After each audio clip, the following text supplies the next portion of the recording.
Terima kasih Anda masih bersama kami dalam IDX for Session Closing.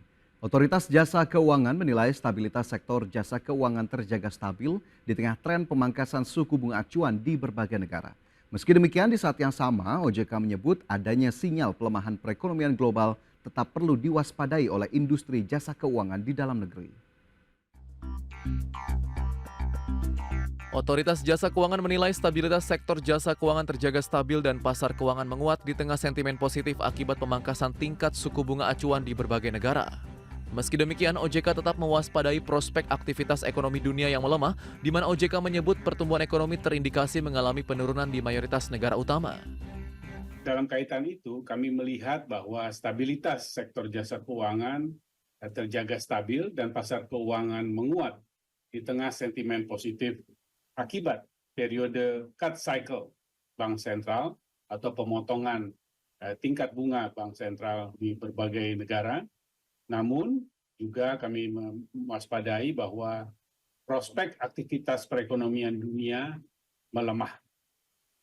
Pertumbuhan ekonomi terindikasi mengalami penurunan di mayoritas negara utama dengan The Fed, yaitu Bank Sentral Amerika Serikat, menurunkan outlook pertumbuhan ekonomi Amerika Serikat di tahun 2024. Lebih lanjut, OJK menyatakan kinerja perekonomian domestik terjaga stabil dengan tingkat inflasi yang terjaga dan neraca perdagangan yang tercatat surplus. Namun demikian, adanya sinyal pelemahan perekonomian global, tensi geopolitik yang masih persisten tinggi, dan koreksi harga komoditas mengakibatkan risiko ketidakpastian ke depan masih tinggi. Untuk itu, sektor jasa keuangan perlu mewaspadai dan melakukan langkah antisipatif yang diperlukan. Tim Liputan IDX Channel. Ketua Dewan Komisioner OJK, Mahendra Siregar, mengatakan pertumbuhan ekonomi terindikasi mengalami penurunan di mayoritas negara utama. Seperti yang dikatakan dalam konferensi pers OJK, Mahendra Siregar menyebut dari Amerika Serikat misalnya, The Fed menurunkan outlook pertumbuhan Amerika Serikat di tahun 2024 dan juga diikuti kenaikan level pengangguran dan juga penurunan inflasi. Sementara di Eropa, European Central Bank atau ECB dan Bank of England atau BOE juga telah memulai siklus penurunan suku bunga kebijakan moneter global yang akomodatif, juga mendorong kebijakan likuiditas di pasar keuangan tercermin dari penguatan pasar keuangan global di mayoritas negara. Adapun di Tiongkok ataupun di China terdapat pelemahan aktivitas manufaktur sehingga mendorong peningkatan pengangguran ke level tertinggi dalam 6 bulan terakhir, serta tingkat pengangguran muda yang meningkat. OJK menjelaskan bahwa perkembangan tersebut mendorong Bank Sentral Global memulai siklus penurunan suku bunga yang agresif, di mana salah satu yang menyita perhatian pasar keuangan dunia, yakni langkah Bank Sentral Amerika Serikat atau The Federal Reserve yang menurunkan Fed Fund Rate sebesar 50 basis poin pada FOMC September lalu. Dan juga dari Indonesia, seperti kita ketahui, Bank Indonesia juga turut menurunkan suku bunga acuan sebesar 25 basis poin ke level 6% pada RDG BI periode September. Sehingga ini menjadi salah satu hal yang juga di-highlight oleh OJK terkait dengan stabilitas sektor keuangan di tengah tren yang terjadi, yakni tren pemangkasan suku bunga acuan global.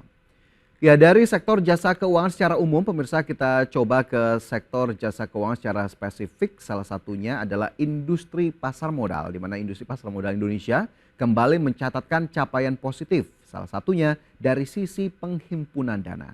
Seberapa besar penghimpunan dana di pasar modal sejauh ini? Kita simak informasinya berikut ini.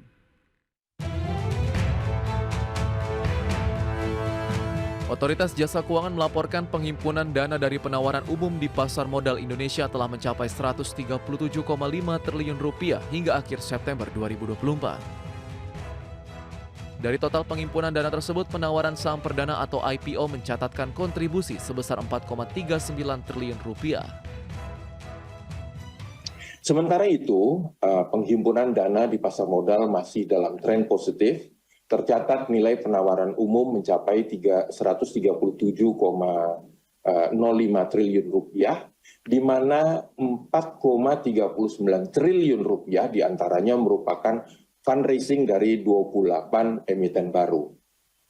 Di sisi penggalangan dana pada securities crowdfunding, sejak diberlakukan ketentuan SCF hingga 26 September 2024, telah terdapat 17 penyelenggara yang telah mendapatkan izin dari OJK dengan 625 penerbitan efek, 163.000 pemodal.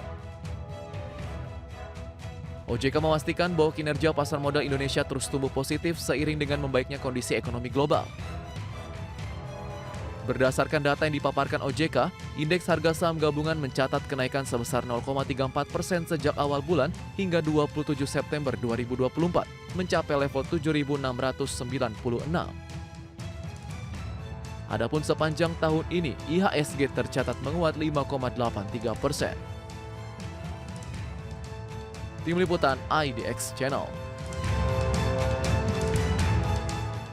Ya, terkait dengan pasar modal Indonesia, Otoritas Jasa Keuangan mencatat modal asing masuk ke pasar saham di Indonesia per 27 September 2024 sebesar 52,75 triliun rupiah secara year to date. Sampai dengan akhir September 2024 lalu, investor asing tercatat membukukan capital inflow baik di pasar saham maupun efek bersifat utang dan juga sukuk atau IBUS secara year to date. Selain di pasar saham, investor asing juga melakukan transaksi beli bersih ataupun net buy di pasar obligasi untuk pembelian surat berharga negara atau SBN dan obligasi korporasi yang tercatat sebesar 26,62 triliun rupiah secara year to date per 27 September lalu. Menurut OJK, tren modal asing masuk ataupun capital inflow di Indonesia sudah dimulai sejak Juni 2024 lalu dan mulai mencatatkan net buy secara year to date sejak bulan tersebut. OJK pun memandang optimis inflow asing dapat terus bertambah seiring dengan sentimen-sentimen positif seperti diperkirakannya suku bunga The Fed dan juga suku bunga Bank Indonesia kembali turun pada triwulan 4 2024 sehingga diperkirakan pasar modal Indonesia akan kembali membukukan capaian positif hingga akhir tahun 2024. Ya, dari sektor ataupun industri pasar modal, pemirsa, kita beralih ke industri jasa keuangan lainnya yakni industri pembiayaan yakni fintech P2P lending, di mana nilai pembiayaan sejauh ini ternyata telah menembus 72 triliun rupiah.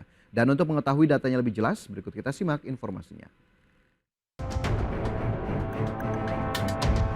Otoritas Jasa Keuangan melaporkan outstanding pembiayaan lewat fintech peer-to-peer lending mencapai 72,03 triliun rupiah per Agustus 2024.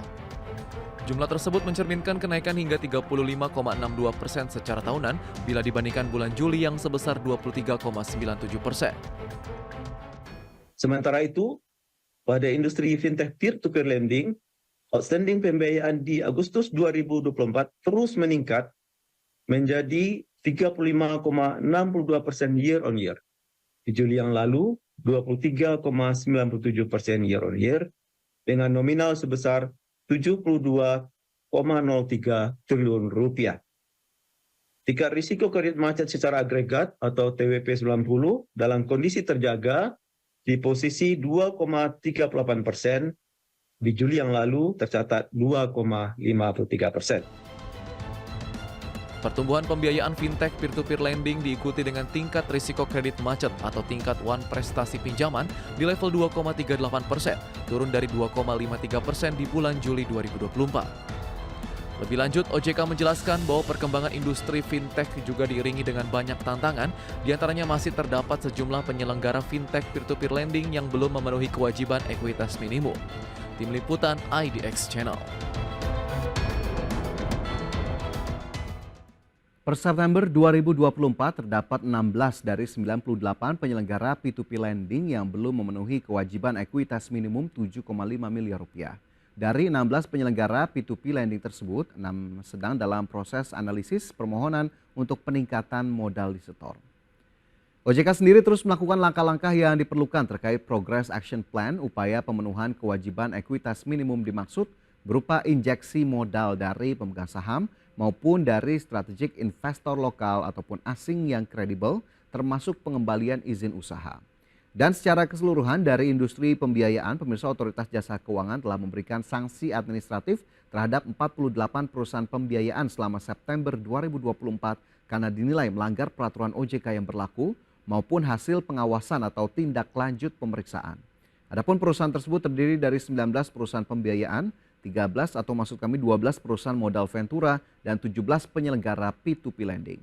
Adapun dalam rangka penegakan ketentuan di sektor PVML per Agustus 2024 terdapat 6 perusahaan pembiayaan dari 147 perusahaan yang belum memenuhi ketentuan kewajiban ekuitas minimum 100 miliar rupiah. Ya, pemirsa, kita harapkan stabilitas sektor jasa keuangan Indonesia tetap terus terjaga di tengah tantangan yang terus dihadapi, dan kita harapkan di tahun 2024 ini sektor jasa keuangan Indonesia dapat kembali membukukan capaian-capaian yang positif sehingga akhirnya dapat berdampak dan menjadi kontributor bagi ekonomi Indonesia.